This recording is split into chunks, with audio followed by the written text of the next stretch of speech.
In this video, we're diving into some of the creepiest, bleakest, and most haunting flavor text ever printed.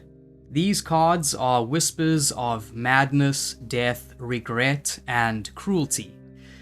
Some are gross, others are cold as ice, and a few carry real philosophical weight.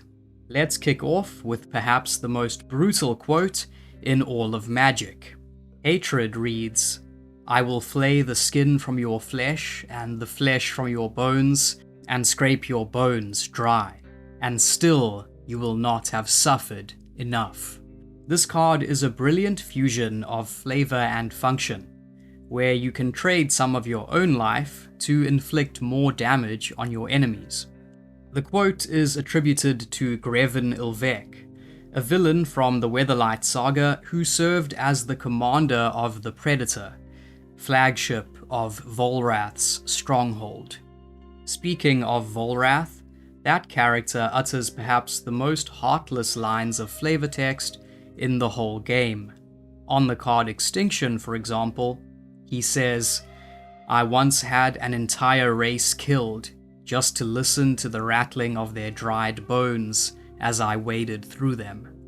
Volrath was originally human, but he became a Phyrexianized shapeshifter and the ruler of the Plane of Wrath. Even his allies and his servants weren't spared from his viciousness. Have no illusions, Volrath warned Greven, about free will. This line is pretty menacing, but it also touches on real-world concerns about how much genuine control we have, or don't have, over our own actions. Volrath also lends a chilling quote to Altar of Dementia. "It is not that you will go mad, it is that you will beg for madness." This is perhaps the best expression of what it means to be confronted with Phyrexia face to face.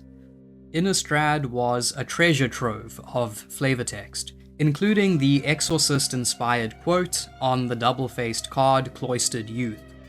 "I heard her talking in her sleep, pleading, shrieking, snarling. It was not my daughter's voice. That is not my daughter." She's not wrong, as Cloistered Youth flips into Unholy Fiend. Now for a classic. Rancor has some of the most beloved flavor text ever. "Hatred outlives the hateful," it says, speaking to the card's recursive effect, but also an unfortunate truth about the human condition. Drainpipe Vermin is an unexpectedly hard-hitting one. "When times are tough, the poor eat the rats," it tells us. "When times are tougher, the rats eat the poor." In the forest villages of Kessig, parents feed their children wormwood and other bitter herbs, hoping to make them less palatable to things that roam the night. Kindercatch is a great expression of the harshness of life in Innistrad, where parents are forced to poison their own kids in order to make them less appetizing to the monsters that lurk in the shadows. Phyrexian Hulk is a darkly whimsical classic from 7th edition. It doesn't think, it doesn't feel, it doesn't laugh or cry. All it does from dusk till dawn is make the soldiers die. Onion, children's rhyme. He traded sand for skins, skins for gold, gold for life. In the end, he traded life for sand. The flavor text of squandered resources sounds like it could come from a real-world work of literature. It tells an entire tragic story in a single sentence. "I have heard terrible tales of black rains, ashen fields, and metal that screams. I have consoled myself that the tales were a myth of some fevered mind.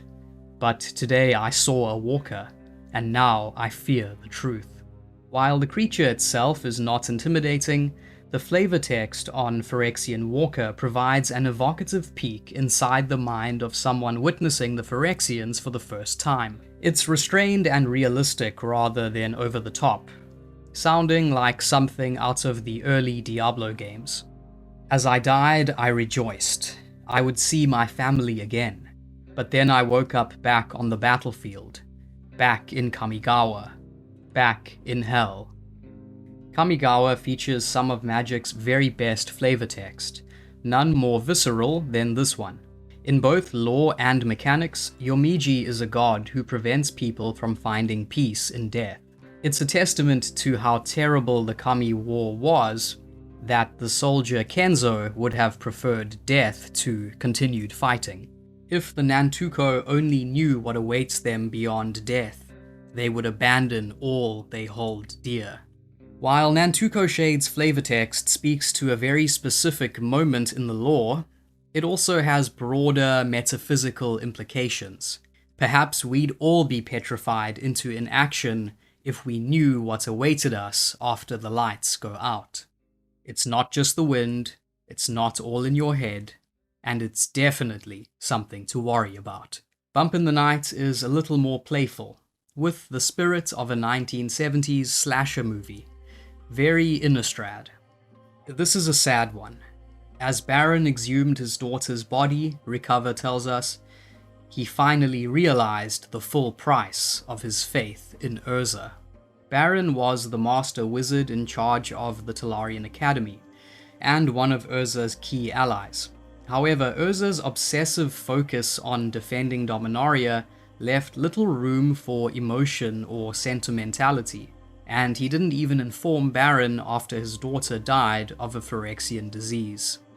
The poor mage's story gets even worse. Obliterate reads, for his family, Baron made a funeral pyre of Talaria. After the Phyrexians overran Talaria, Baron cast a destructive spell that reduced the entire place and all its inhabitants to ash. Another Kamigawa gem. How can we wage war against ourselves? What happens when the kami of our very souls rise against us? I answer simply, we cannot. We die. There can be no victory in this war. This is a sharp statement on the folly of waging war on one's own gods. A losing gamble if there ever was one. Back in the day, magic cards often featured quotes from classic literature. Scathed Zombies quotes 19th century English poet Samuel Taylor Coleridge to great effect. They groaned, they stirred, they all uprose, nor spake nor moved their eyes. It had been strange, even in a dream, to have seen those dead men rise.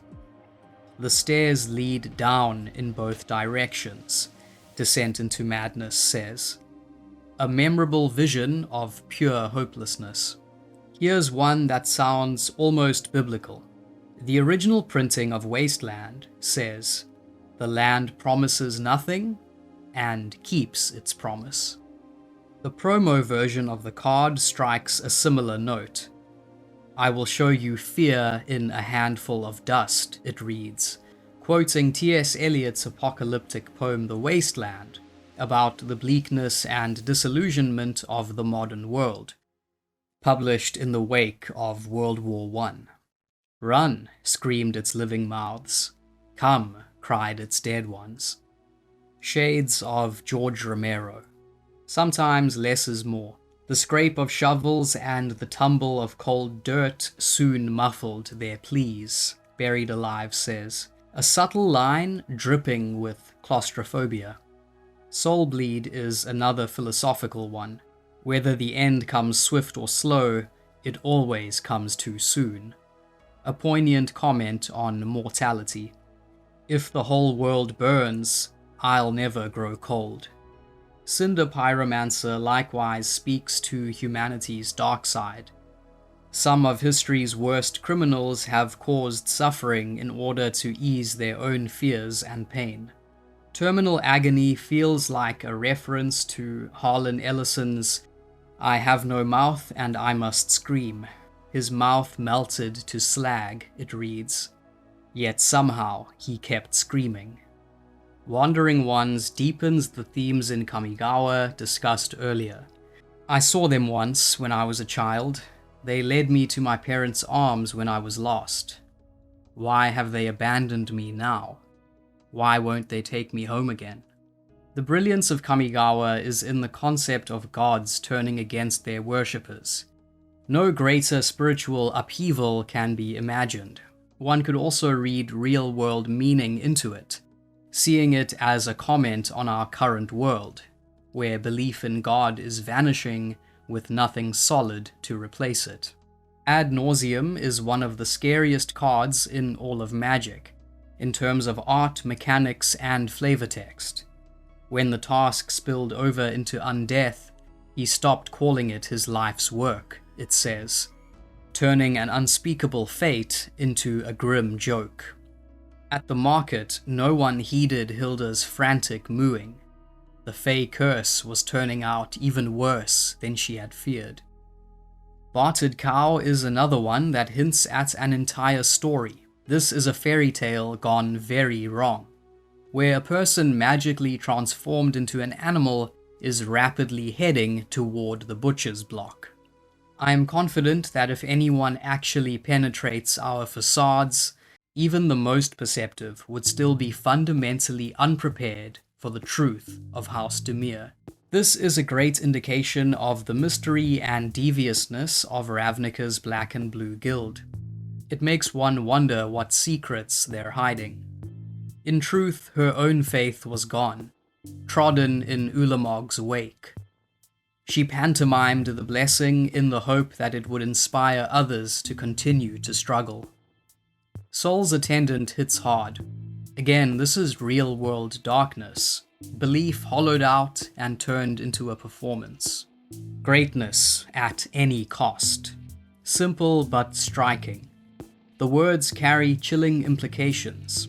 For this character, nothing is more important than power. Not friendship, not life, not the moral law. It doesn't seem that intense at first, but when you think about it, it's practically Luciferian. Careless like a child with fire, so was I with time. Another harrowing story beat. Teferi phased out parts of Zalfir and Shiv, accidentally contributing to the time crisis that drove the plot of Time Spiral Block. This quote is simple and beautifully written. She wished for gold, but not for the strength to carry it. Another subtle one that tells an entire story. There's a tradition in horror stories for wishes to go wrong, and this flavor text fits into that. You could interpret it metaphorically too, as in this character sought extreme wealth, but was unable to withstand its corrosive effects. This is the bleakest flavor text in all of Magic. All ends in obliteration, nihilistic glee informs us. Love in hatred, life in death, and light in empty darkness. In this philosophy, there's no meaning and definitely no hope. Who knew a piece of cardboard could be so depressing? As always, thanks for watching. If you enjoyed this video, please like, subscribe, and consider joining my Patreon. All patrons will have their names included in the credits for these videos.